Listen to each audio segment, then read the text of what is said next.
Let's examine the derating of conductors when dealing with multiple circuits in a high-temperature environment. The question involves 6 120-volt circuits totaling 12 conductors running through a conduit that experiences a temperature of 125 degrees Fahrenheit within a boiler room. We need to determine the final derated current for this scenario. The process involves several steps. First, we need to determine the base ampacity of the conductor. In this example, we're using 12 American wire gauge THHN copper conductor, which has a base ampacity of 30 amps at 90 degrees Celsius. This is based on the NEC table for conductor ampacity before any derating factors are applied. Second, we must apply a temperature derating factor.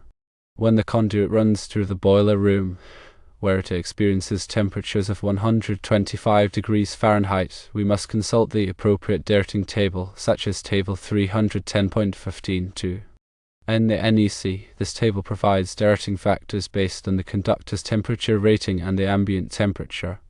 For a temperature of 125 degrees Fahrenheit, the derating factor is 0.82. We multiply the base ampacity by this derating factor to get the temperature adjusted ampacity. In this case, 30 amps times 0.82 equals 24.6 amps. Third, we need to consider the multiple conductor derating factor. When multiple conductors are bundled together in a conduit, the heat generated by each conductor can raise the overall temperature within the conduit, requiring a further reduction in ampacity. Table 310.15.2 also provides derating factors based on the number of current-carrying conductors in a raceway or cable. With 12 conductors, the derating factor is 0.8. We multiply the temperature derated ampacity by this multiple conductor derating factor. So, 24.6 amps times 0.8 equals 19.68 amps. Therefore, the final derated current for this scenario, taking into account both the high temperature environment and the number of conductors, is 19.68 amps.